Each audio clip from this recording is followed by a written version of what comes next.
Imagine starting a website, first a newspaper and then a website about sports in Boston, and then in the blink of an eye becoming a major cultural figure.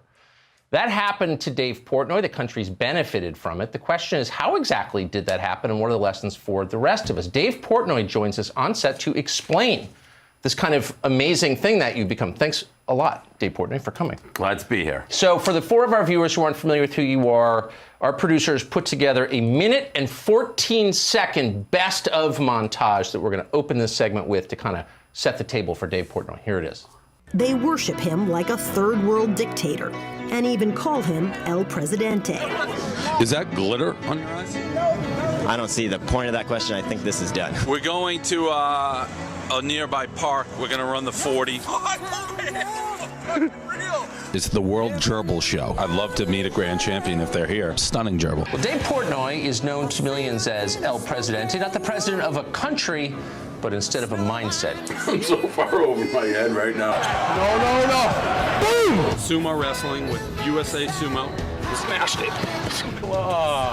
And the big bad bully wins again. Someone's going down. The NFL is scared. They don't know what to do. They know I'm not going to leave the wall. And I'm not going to let it die. I made that vow to myself and to our legions and legions of fans. So it's a clown face towel because Goodell is a clown and a fraud and a criminal. So we're handing out 70,000 towels. I think it'll be like a high watermark for Barstool. Brady, Belichick, Portnoy. I believe Barstool Sports is better at what we do.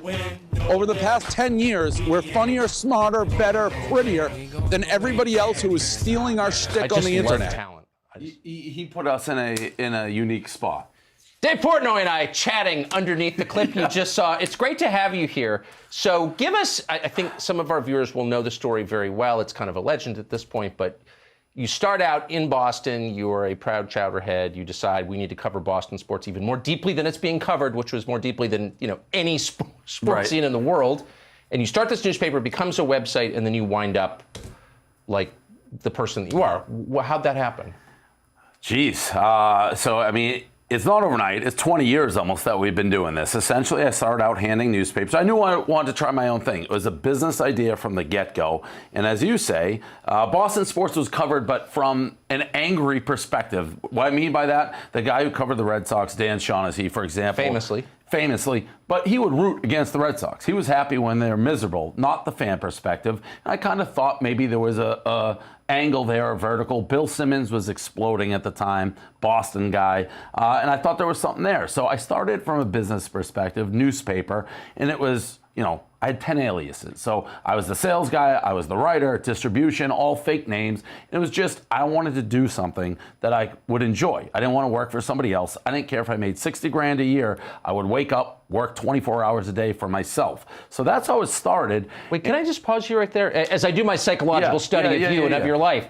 So your key insight was the people who are supposed to be serving the fans were actually rooting against them. And that was 100% a fact. And it was in every sport in Boston. Ron Borges covered the Patriots. He was happy when they lost. Shaughnessy's an example. So they weren't covering it the way that a typical fan roots, dies for the team. It was almost like they were dancing on a grave when they did bad. So nobody was serving the interests of the people who were paying them. Correct. And talking as a normal fan. Now, I've had my issues with Bill Simmons in the past, but there's no dispute to me. He's one of the great sport writers who identifies with the fan, and the history of journalism changed the whole game. He couldn't get a job at the Boston Globe. He applied, did not get a job. That's why he went on his own. And the internet started to evolve at this point, so it gave guys like him and me a voice. But it says that there was this need for it, this thirst for it. So we started this newspaper, Barstool Sports, and it just slowly evolved over time. What started as gambling and sports and as what I would say guys sitting around a bar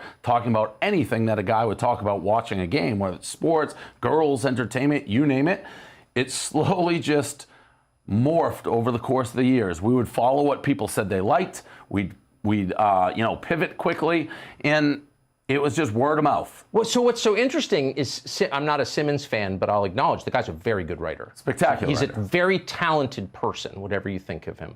You're obviously a talented person. You're a great communicator. You've got a way with words. We're in the word business.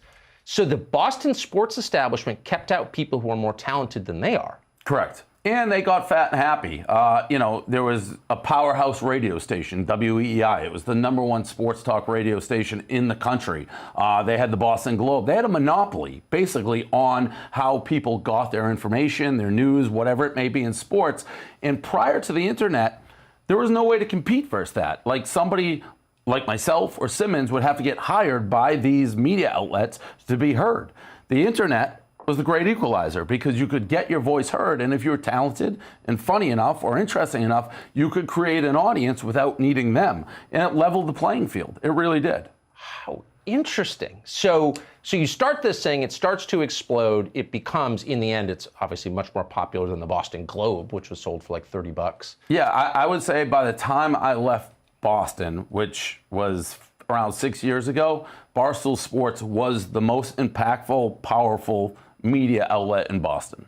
Across the board. Across the board. There was nothing else that that had our voice, influence, impact. Nothing. I always say, there's like when people think the celebrity Boston fan, a long time it's Affleck and it's Matt Damon, and I used to say that's what the outside world thinks. If you actually want to be a real Boston sports fan, act like you know what's going on, you'd have Barstool Sports there because that's what everyone was reading. It was everywhere. I remember that. My college roommates from Boston. I mean, and that's how it spread. Every time, if I asked somebody, hey, how did you hear about Barstool? It was a transplant Bostonian who told their roommate, their friend, their buddy. It slowly just spread across the country, all from Boston people. All I don't New follow England. Boston sports, but he sent me links and said, you're not that interested in the Red Sox. You should read this. And correct, and we morphed beyond it. So, like, I remember one of the most famous articles we ever had at the beginning. It was State Street Bank.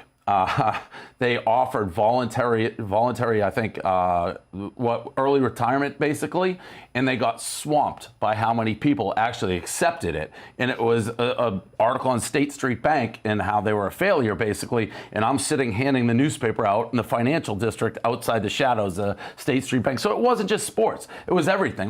It was stories about guys going to a Playboy golf tournament or a wedding. It was anything a guy. It was almost like a localized Maxim in a way. But it was about guys. That was your audience. The early was guys. Of that. Yeah, no, not at all. I mean, I've always said, and we've had this debate all throughout the time at Barstool, because from a business perspective, you always want a larger audience. And if you can capture it, you can capture it. We talked about what I knew, which was, young guys, young middle-class white guys who like sports. I always said, listen, does Seinfeld try to go get a different audience than they have, or are they happy with their audience and they can monetize it? Now, as we've grown, we've gotten bigger, but we started with what we knew, really, and that's what it was. Smart. So as you get bigger, you, in the end, defeat the monopoly on sports coverage in Boston. And then there's the national monopoly on sports coverage, which is ESPN, and they, of course, come to you and they want a piece of your success. What happens next? So as we grew, we continued to take market share basically from everybody. And we go through a cycle, and we went through it in Boston, where at first people are like, oh, they're a joke. They're just bloggers in their parents' basement. They're not a threat. You grow, you grow, you grow. And slowly you become accepted, and people get advertising, everything like that. We went through that on a national scale. And we were early with podcasting. We had a podcast called Part of My Take. And it was kind of a spoof on some of the ESPN stuff. It exploded, became the #1 podcast for sports in the country. Two wildly talented guys who work for us, Dan Katz, Big Cat, who's been with me forever, and PFT Commenter. So this exploded. And who? A PFT Commenter, that was his name. So why was he called that? So he got his name. There was a website, Pro Football Talk, and he was just a commenter in that website. And he was so unique and talented, he became known from just being a commenter, and his profile grew. And I think he worked for SB Nation at the time, who was paying him peanuts, and we hired him from them. He became a huge star with us. So these two, they took. Do you know his real name? I do. Off the top, and this became a thing too. I know so many of my guys. It's like my Adderall's not kicked in that his name's, what the hell is his name? PFT Commenter sounds good. I like that. No, he does go by an alias that actually got exposed by Deadspin because they didn't like him. He tried to keep it an alias. Whatever. I'll get back to it. It'll come back to me. Back to the main part of this story. The podcast explodes, and ESPN approaches us about building a TV show around Part of My Take. And we come to a deal with them. It was an interesting time in Barstool Sports history because Dan and PFT were exploding.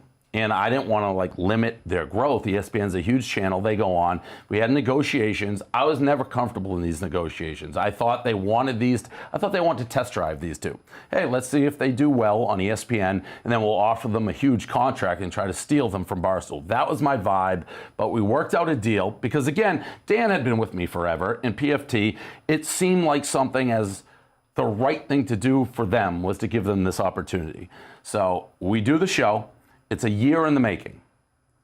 The first episode airs, and Sam Ponder, who works there, I made fun of her 3 years in the past with Dan on a podcast. She was on College Game Day. This is a long, windy story. She's on College Game Day. She had a newborn child on there, her baby, and she's holding it. I went on a rant how I didn't want to see the baby on the show. 3 years prior, she held on to this and then complained the day after the show aired, saying this is who you're doing business with. And basically, a few women revolted against us at ESPN, caused a huge stir. They canceled the show. So one episode, I still think the only show in the history of maybe television to air and be canceled after one episode. But we were. Because one person complained because you made fun of her 3 years before. Correct. And to her credit, whether I want to say credit or not, I saw her at a restaurant probably 6 months ago, never interacted with her, never talked to her since then. We thought we reached out. She did kind of ambush me at the restaurant, which I like, I respect. It's like, if you have a problem with me, get in my face and let's talk about it. That's how I operate. We hashed it out for about an hour. She said some things that I'm not 100% sure I believe. I said my point of view. We went our separate ways. It is what it is. But John Skipper, who was the CEO of ESPN at the time, or the guy who ran it, was quoted. Nobody told us they're canceling, by the way. We find out by press release. Yeah, they never do. Never do. And his quote that's stuck in my brain, I didn't realize Barstool Sports Van Talk, the name of the show, Barstool Van Talk, would be associated with Barstool Sports. The dumbest quote in the history of mankind. So Skipper's gone now. Skipper's gone. Not only is he gone, after he canceled the show in a very Dave Portnoy move, my enemies, I put Ace of Spades, bottles of champagne. You probably could pull this move, Tucker. I have bottles lined up engraved with the names of my enemies. So after he did that, John Skipper got a bottle. Whether God's watching over me or what, people say maybe yes, maybe no. About 3 weeks later, he resigned, or a month later, from ESPN because he said he was getting blackmailed for a cocaine habit. Now, the story behind him on what he says happened is so shady because he's like, he used a new Coke dealer and the Coke dealer was going to blackmail him. Crazy, whatever. The long story short, we went on one of our shows. I had the bottle of champagne. I popped it, and we drank the champagne to his demise. So, I got my revenge. And there's certain things you say that I regret saying, sort of. I don't apologize. But what Sam Ponder got mad about, it was two guys who were honestly talking. She's a beautiful woman at the time on ESPN College Game Day, and I was ranting and raving. Nobody wants to see your baby on College Game Day. It's young guys, they want to see you, not the kid. That's the rant. I used profane language. I wish I didn't, but there was no ill will. I didn't even know I said it until she re-brought it up. But I say a lot of things, and it is what it is. Barstool Sports is guys talking about the world in a locker room atmosphere. We open the lights, we turn it on, and people who follow me know we don't pick on anybody more than another person. I make fun of myself, we make fun of each other. That's what it is. You can pick things out, and if you're mad about it, you're mad about it. But that was the end of our brief tenure with ESPN. It helped us in our business process because a lot of people looked internally like, you know what? If you work at Barstool, you're Barstool. You may think the people who don't like us, you can wash it away. You can't. It's us versus the world, and it kind of reinforced that mentality within our own doors. That's the reality, unfortunately, right now. Correct. There is no general interest media outlet at all. There isn't. And I always say, and I said it to ESPN, and I've said it to every single person I've done business with, know what you're getting in bed with. I stand by it. I believe in my moral fiber. I believe in the moral fiber and ethics of everybody we hire. But people are going to say stuff about us. Know it's coming. Before you get involved with us, know what's coming because we're we'll never have a problem. I don't think you'll ever be ashamed by anything we say. But there's people who do not like us, and they're going to make us stink. And if you don't have, the backbone, the courage, or even the interest in getting involved in this, and I get it, know it before you make the decision to basically handshake with us. That's all I ask of our partners. So it's just interesting. It's actually fascinating why you're so hated. The site is not political. I mean, the one guy I knew worked there had the opposite politics of mine. Yep. But his politics weren't the point. It's not a political site. It never has been. So why do they hate you so much? I think there's a combo of stuff like that, and we are political. But if you ask people what our politics are, they're going to say we're very conservative. Now I've played into that, and I understand doing this interview with you. If they see me sitting with you, we've done a lot of interviews. We've never talked about politics. I don't even know what your politics are. Ever. And I'm not interested. And people don't listen to the interview. They just don't. They'll see it and they associate. I interviewed Trump, and I think he broke a lot of people's brains. They didn't listen to that interview or what I asked them in that interview. It's just association, and it's strange. But they hated you long before you interviewed Trump, long before you came on this show. It reinforces their values. So the way I see it, and this is going to be a little bit of down memory lane. So Barstool started in 2004. I never heard a word about any of the things the haters will say, which is sexist, racist, anti-Semitic, I'm Jewish. I haven't heard none of it. For 6 years, it just didn't cross our radar. We did a concert tour in 2010 called the Barstool Blackout Tour. How it started was an advertiser wanted to get in front of frat kids. There was a fantasy football site, said, we need people to sign up. Do you have a way to do it? And we created, basically, we would throw parties at frats. Why do we call it the Blackout Tour? Because we bought 10 black lights. We threw it in a truck, and so the logo was just a plug going into an outlet. Kids wear white, and they glow. It's a pretty common, college party. This thing blew up, became very popular. And we started selling out venues. We're renting them. In Boston, we sold out House of Blues, I think 10 nights in a row in under a minute. And what we did in Boston, we said, hey, Tuesday nights BC, Wednesday nights BU, Thursday nights Tufts. So we're going to all the colleges and they'd go. Northeastern. We were going to Northeastern and there was a group of girls called KO Barstool. And they didn't like us and they didn't like this event. And they started a protest. And they went back and they looked at everything I had ever written or said over the past 6 years. Now, keep in mind, I used to write a new blog, a blog post being a little article. I would write one every single day, every 30 minutes. So I had thousands and thousands of posts. They went back 6 years prior and found an article I wrote, a blog, which was supposed to be funny, about a rape case in Australia. And this is one of the when people have a problem with me, I know the hit list of the things I've said. I can almost say, here it is, want to go through each one. In this case, there was a rape case in Australia, and the judge acquitted the defendant because they said the girl was wearing size 6 skinny jeans, and you can't get skinny jeans off without consent. That was verbatim the actual judge. And I wrote a quick blog, didn't think much of it. I wrote the same tone I write everything, which is, I don't know about this, but if you're wearing size 6 skinny jeans, you kind of deserve to be raped in the first place. Now, where I failed, I thought size 6 was like size 20. I had my measurements screwed up. I wasn't on top of that. But it was the type of phrasing I use pretty consistently, meaning this guy, I don't know about this, but this guy deserves to get murdered. I don't know about this, but this guy deserves cancer. I'd written it a million times.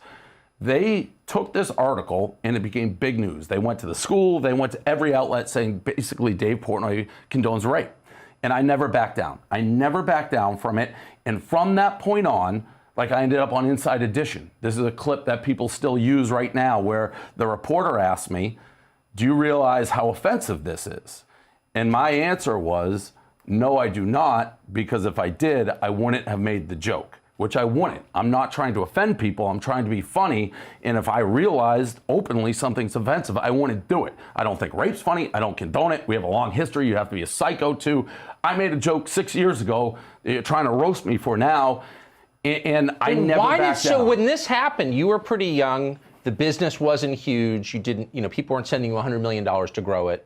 You just owned it, right? Correct. Yes. So why didn't you just apologize and sign the confession like they wanted you to? I did the opposite. Yeah, why'd you do that? Northeastern held a rally against me because we had a concert the same night. I showed up at the rally and asked to speak in front of, 500 people who really hated my guts. And they I said, I'll go explain because I'm on your side. Like anybody who's pro-domestic abuse, violence, rape, there's nobody who's going to be more against that than I am. I made a joke. I'll explain it. They screamed in my face and would not let me talk. Wow. I can't, and even some of their own people during that were like, that wasn't the right way to handle it. He showed up like willing to try to talk to you guys and explain it, and you didn't want to hear it. In my nature, I cannot apologize just to move on. I can't do it. It makes me sick, and I'd rather, even at this point, go down with the ship rather than truly just say something to move on that I don't think I did anything wrong. And when I say didn't do anything wrong, I have no problem people who want to take offense to that joke, but you can't say I was trying to do it of ill will because I don't, because I make light of it. I was trying to be funny like I've tried to be with every subject, and I almost think the fact that they had to read every blog I'd written for 6 years and found one thing that they had a problem with, I will not bow down to that. I didn't from that point, but that changed the course of Barstool. Does it occur to you that your refusal to apologize for something you didn't think you should have to apologize for is kind of the reason you're successful? 100%. It's our greatest blessing and our greatest curse. It strengthens the people who like us. And, we've had it all. I remember the Part of My Take, that podcast I just described that was growing. I believe as the New York Times came into an expose on them and basically talk about their growth, they didn't really know about me. And the article sort of changed as they realized how big they were from them to kind of Barstool and myself. And a quote that stuck out to me was, this reporter had a lot of friends in the Northeast who had been following me at this point for almost a decade. And a quote was, there's a lot of people I have who I consider liberal, educated, highly educated people. And when I ask, do you like Barstool? They're all like, yeah, we love it. And I ask, how is that possible? And they say, we know who Dave is. We've been following him for 10 years. So that's why when you mention politics, we have both sides. I noticed. It's easy to pick and choose, but our course of history is written, and it's also, luckily, at this point, I know how real and strong our audience is.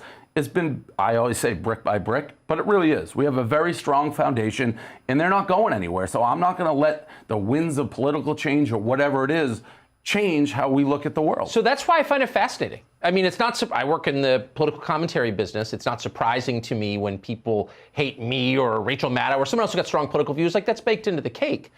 The hatred for you, who is almost like intentionally non-political, and you don't seem very political as a person, I can smell it. Yep. Is fascinating because I think it's so much deeper. And my theory is they hate the fact that you're unapologetic about appealing to men. I used to work at Esquire, which was a men's magazine. And then it devolved into a magazine for people who hated being men or embarrassed to being men or didn't want to be men. I don't know what it became, but it became something that was kind of anti-men. I have a question, Mother. Can I take this out? Yeah. Am I allowed to take this out? Yeah. All right, but sorry. You haven't done that. And you're just not, you're not against women, obviously, but you're okay with being read by men. So why is that so offensive?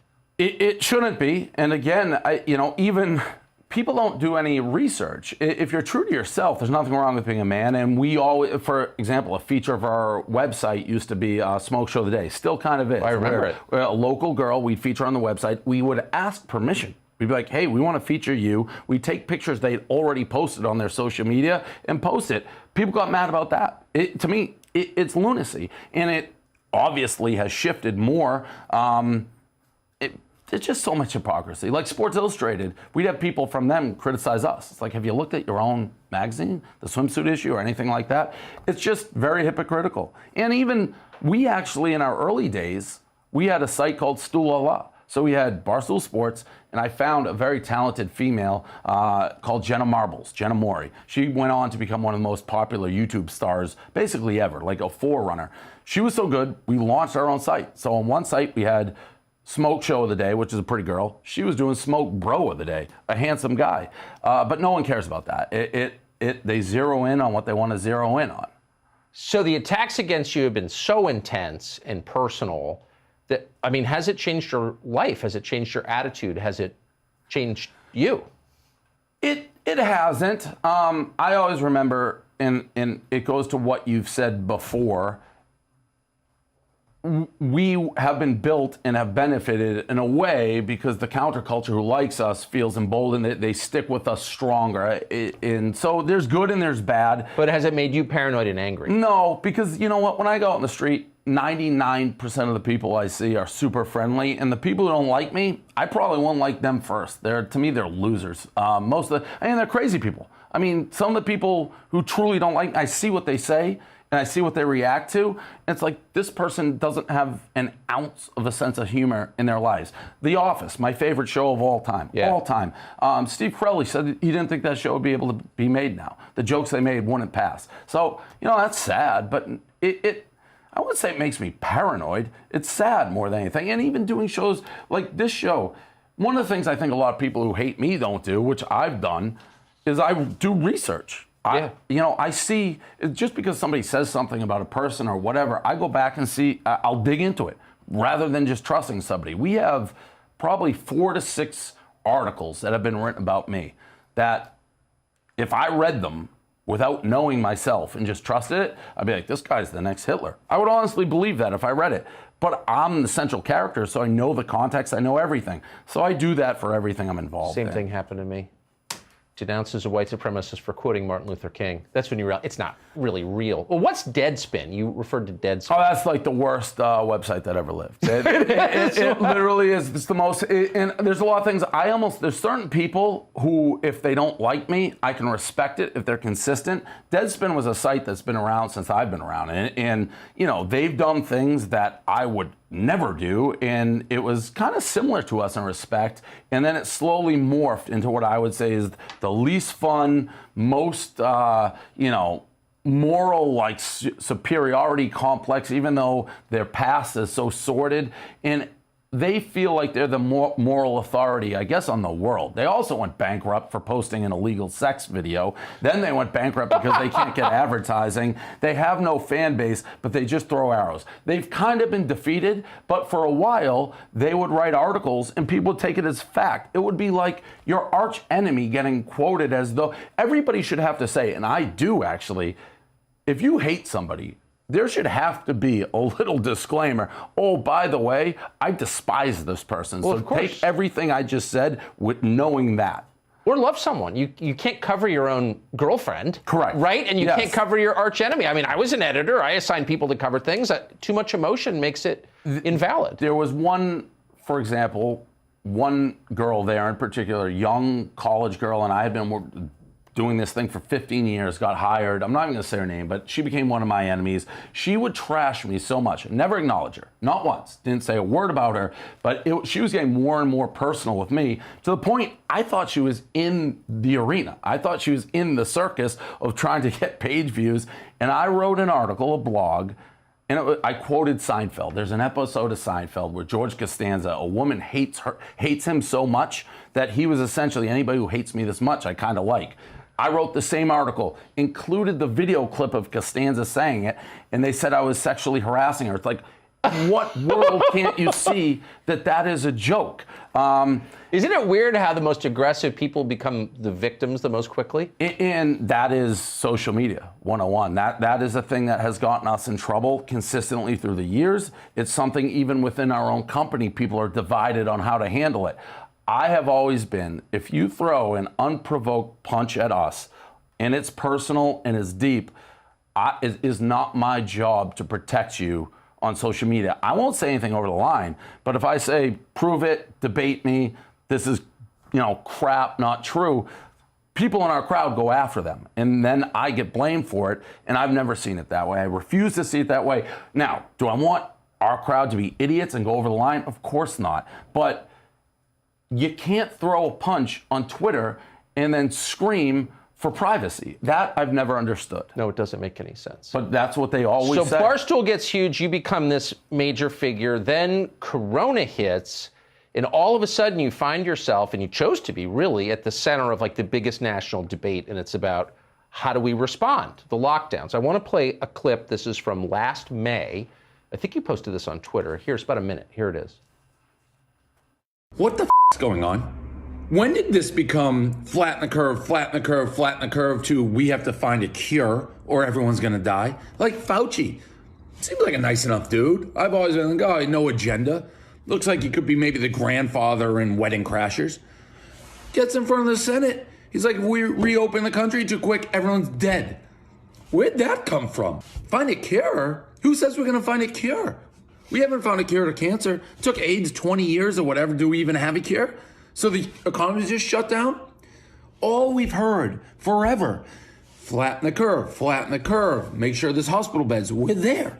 Now all of a sudden it's like a 180. This is like taking a cross-country flight, 6 hours. They tell you flight 6 hours. 5 hours and a half go by. They get on the intercom like, oh, just kidding. We have another 10 hours. You can't do that. People have been mentally preparing. We're doing what you ask. We've done exactly what you said. Now you're changing the rules. So you made, I think, a completely supportable point, a pretty obvious point, which are always the best ones, like, wait, what is this? But you probably had to know, as you said that, you're in a different place. You're in a different arena the second you weigh in on something like that. Yeah, 100%. It was something I felt passionate about. And, it continued throughout Corona with the lockdowns and how it affects business. But I felt passionate about it. So it was such a central issue and clearly something nobody had ever seen in our lifetime. I just was passionate about it. How did your readers respond, your viewers? I think most of them were supportive, but they're all over the map on it. I think mostly our readers want us to stay out of the political arena. That's not why they come to Barstool. They're coming to Barstool to laugh and talk about whatever it may be. But this was a weird year, and there were certain things you just couldn't avoid, and this was one of them in my mind. So the most interesting to me was watching you swoop in to raise money for, give money to, and support businesses that were being crushed. Interesting because kind of not your job. Right. And you could argue it is the job of the companies that have grown really huge during lockdowns, but they didn't do it. It fell to you to do it. We've got video of you calling a small business owner to basically announce you're saving their business. Here it is. What's going on? Is this Kevin? Oh my God, thank you so much for calling. I was having such a bad day. Oh, Dave, I was having a bad day. Thank you so much for calling. We want to make sure, you stick around when this thing's over, so we want to help you out. Thank you. I appreciate it. I'm calling. I got your video and your story about Miko's Sushi. We want to help you guys out. Oh, holy cow. Thank you. That's amazing. I have to say, I am so overwhelmed right now because I just got done praying. I said, Lord, please let Dave call this week. I said, because we are really, really having a hard time here. That is really cool. So explain what you did, the scope of it. So essentially, New York, what was it, around December-ish probably, closed indoor dining again for restaurants. I was in New York at the time, and it just, I went on one of the rants, which I'm prone to do. I didn't know how they were going to survive because they're not getting the money and you're not allowing them to serve customers. So there is no other outcome, and there's already boards all over. And I went on that rant and was challenged basically, hey, buddy, put your money where your mouth is. So I thought about it and said, all right, we'll do that. I put in $500,000 of my own money, and I challenged all our readers, as well as maybe celebrities I became friends with, acquaintances, donate to this fund. And if you're a small business and you need money, basically, I was saying to bridge the gap, to get to warm weather, contact us, and we'll try to help as many people or small businesses as we can to make sure they don't go out of business. We're looking for essentially businesses that did their best to keep their employees on payroll and businesses that had proven track records. So, you were successful for 10 years. The only thing that happened was Corona. That's the only reason that's changing. Assuming once the country opens, you'll be successful again. And we were able to raise about $40 million, help tons of businesses, and it was moving. And, it was one of those things. There's so much crap going on in the world, and specifically U.S., and so divided and divisive. There was nobody who should be against this. It was weird. It didn't matter, Democrat, Republican. We're just helping small businesses. And even though it was common sense that small businesses were dying, because it had to be, once people started seeing the faces on those videos, I really think it just motivated, and the money was coming in fast and furious, and we were able to help a lot of people. And it was, I get congratulated for it.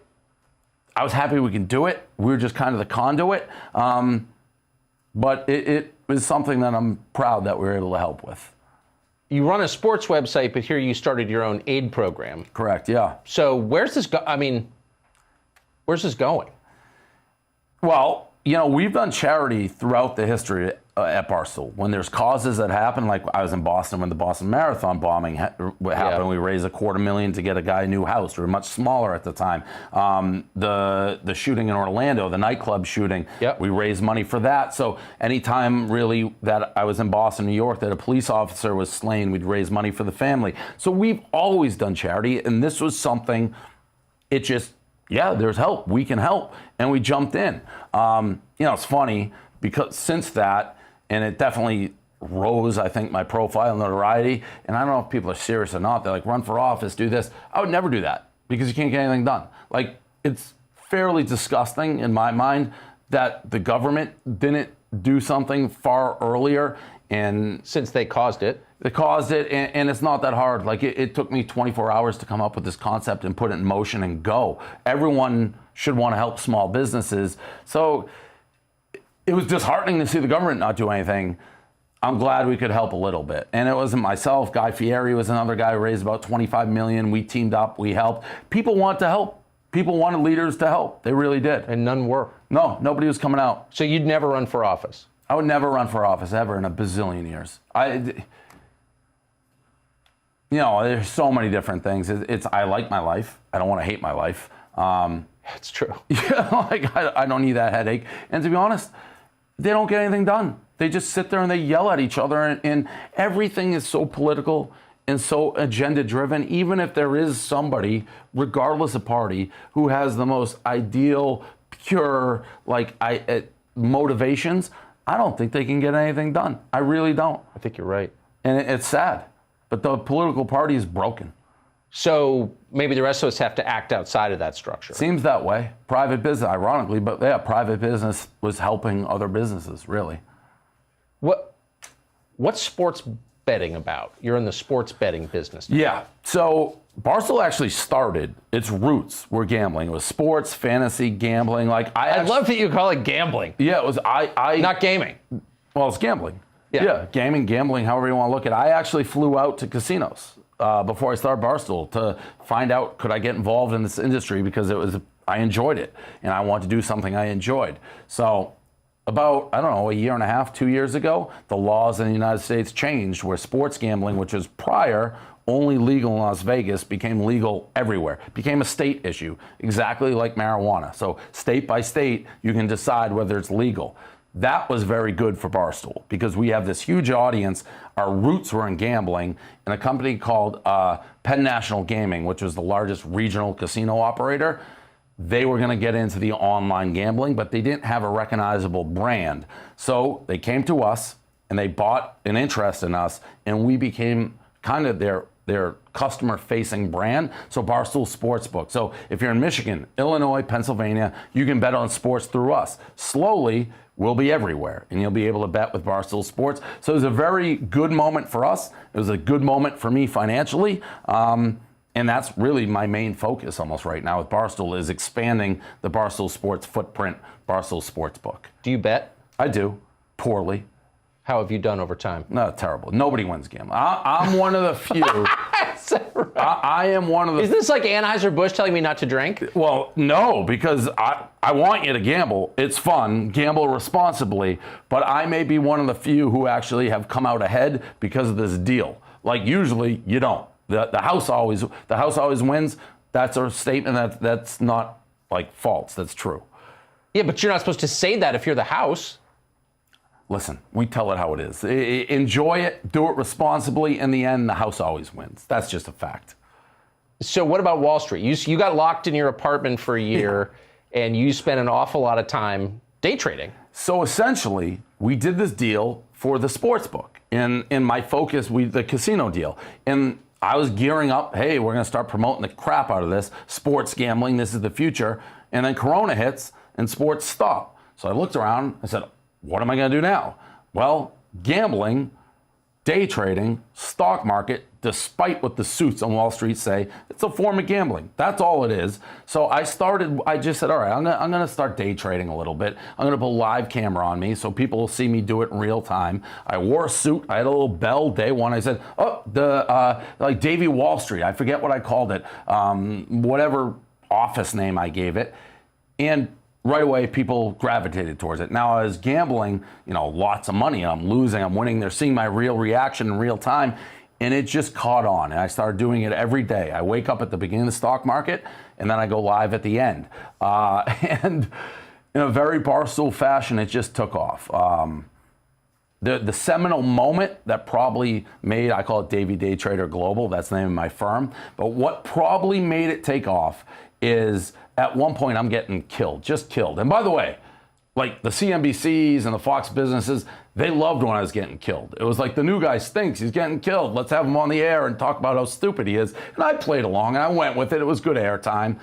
And then I said, I'm gonna buy all the airlines. Like Spirit was $7, Delta, they're all getting killed because you can't travel. And I said, we fly in this country. I bought the cruise ships like Norwegian, and we cruise in this country. I said all that. So I made this big rant, and like 5 minutes after I did it, Warren Buffett said, get out on all the airlines and cruises. He cut his losses, he lost billions. So I do this big speech that say buy. 5 minutes later, he does this speech that says sell, and obviously I played into it. I go, don't listen to that guy, he's over the hill, don't do what he's doing. Well, somehow, airlines and cruises, the second I did that speech, it went like that. So he looked stupid, I looked smart, and I started kind of taunting him like, I'm the captain now. And all these serious financial, outlets, media things started publishing that I think I'm better than Warren Buffett. From then on, people were paying attention. Has he called you for advice on investing? Oh, yeah, maybe he should. Maybe he should. And again, people ask me things like, do you think you're smarter than Warren Buffett? I think Warren Buffett's 140 years old, so I hope I'm sharper than he is at this point. I mean, he's got a great career. He's a Hall of Famer, but he's 100. So, and people don't totally get my tone. I do these, I'm live streaming half an hour in the morning, half an hour at night. I'm going on these crazy rants.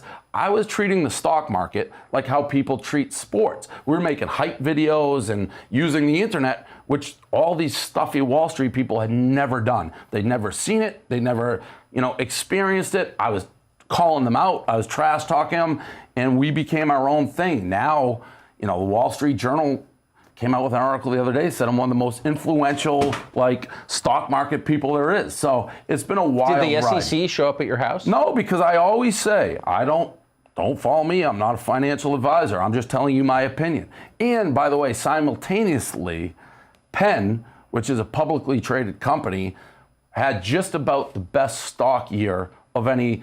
When Penn did the deal with Barstool, it was $26 stock. Went up to 40 because people liked it. Corona hit, it went to 4 because the casino shut. It went from 4 to 140, which is in 1 year, which is obviously a gigantic rise.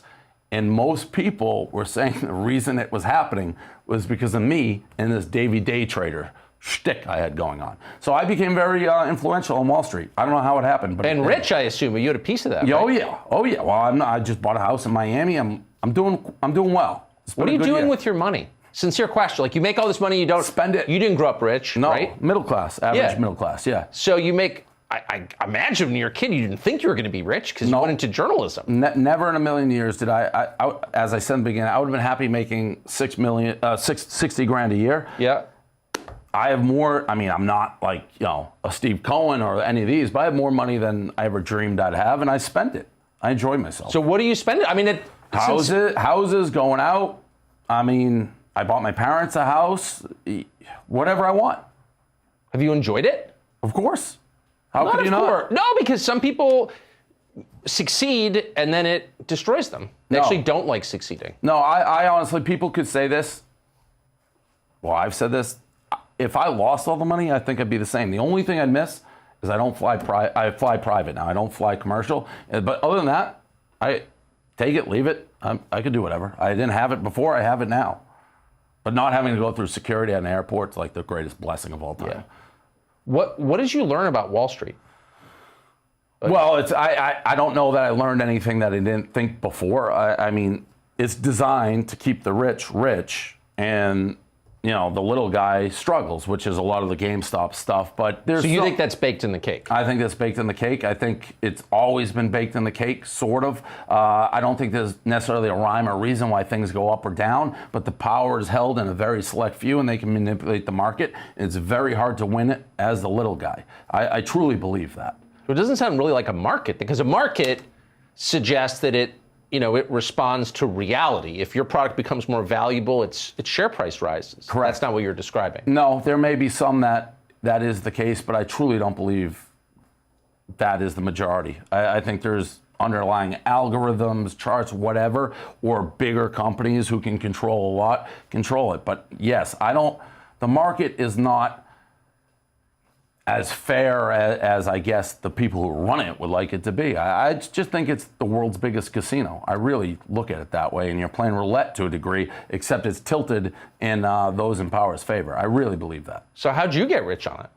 Well, I didn't really get rich just on that. I haven't done great on the day trading. The pen. Oh, you haven't? I should have asked you that. Yeah, no, I have. I've made some. The stock market's gone up. We got it at the right time, but there's a lot more retail money in the stock market since Corona, because people are sitting around, didn't know what to do. Yeah. And our crowd, my crowd, bros, however you want to describe them, they start leveling the playing field a little bit. But, there's not a surprise, I think, for the most part. If you go in the most affluent parts in the country, in the biggest houses in the country, and you ask them, what do you do for a living? It's almost always finance. Always. Yeah, it's some kind of finance. That's correct. right. Yeah. It's not, I made this new product that everyone loves. Correct. Yes. And that's no accident. That's no accident at all. What do you think of that? I mean, it's frustrating. I mean, you grew up in Boston when you're about 40-ish in that range.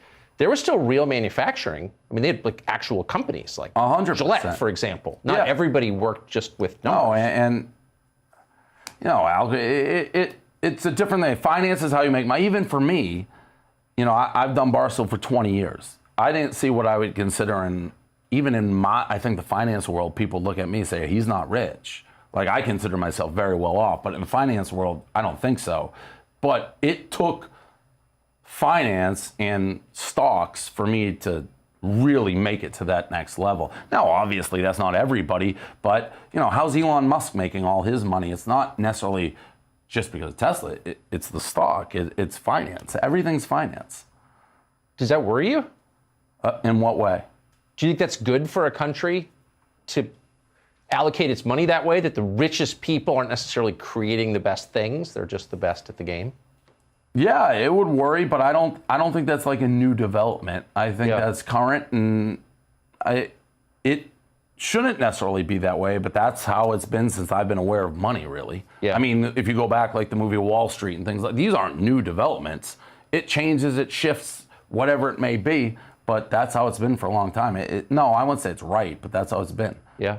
And how do you fix it? I don't really know. I don't either. What are you going to do next?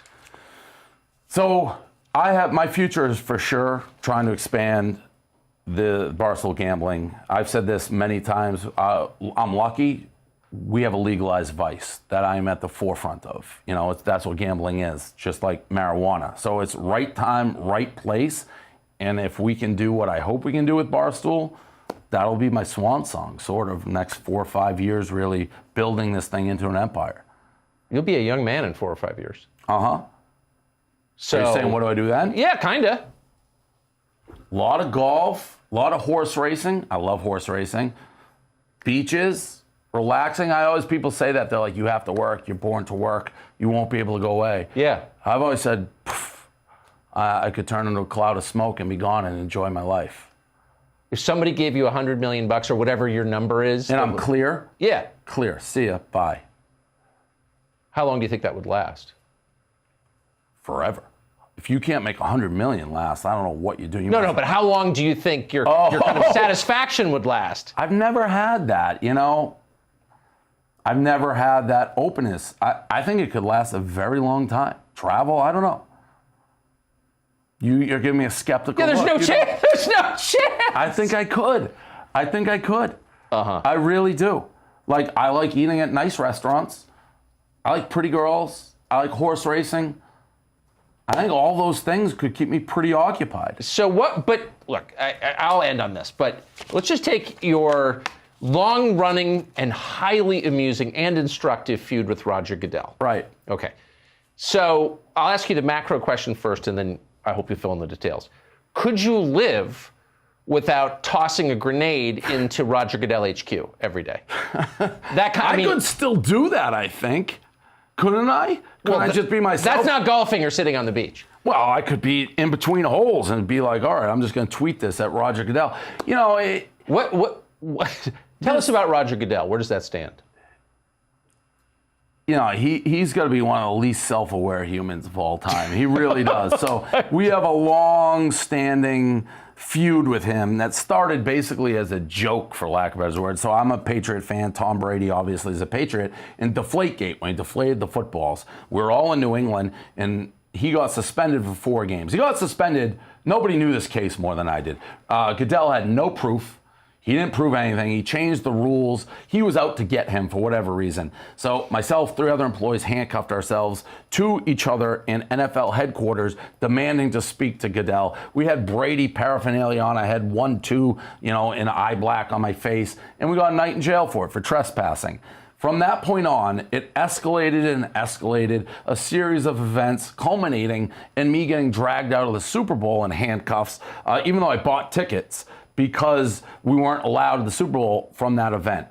It went to Corona, where Roger Goodell then was trying to raise money for frontline workers and said, I will let someone watch a football game with me in my basement in Maine. The highest bidder wins. I bid $250,000. I won the bid. He denied it, gave me the money back. Oh, I don't think he ever gave the money to the frontline workers. And on it goes. You paid $250,000 to watch football with Roger Goodell. Just to show up and do it. Now, if he, at any point in this 5-year saga, acknowledged our existence, poked a little bit of fun at it, it'd be done. He'd actually sort of win.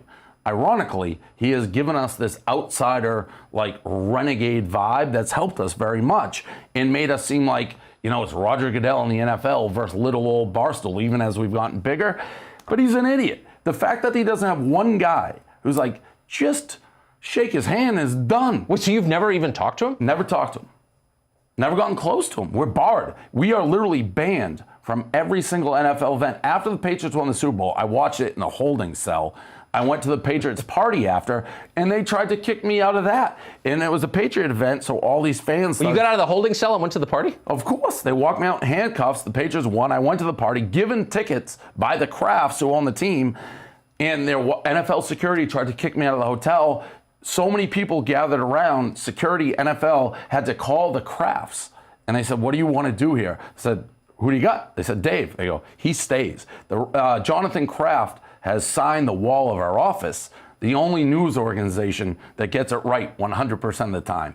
So it's just, if honestly, if Roger Goodell, somebody just if you befriend them, make a joke, it's done, but he doesn't do it. He takes it. You're not describing a genius here. No, an absolute idiot, a PR idiot. And he is a PR idiot. There's things he's done in the NFL, and we ride him, whether it be concussions, the way he's handled women's abuse, anything.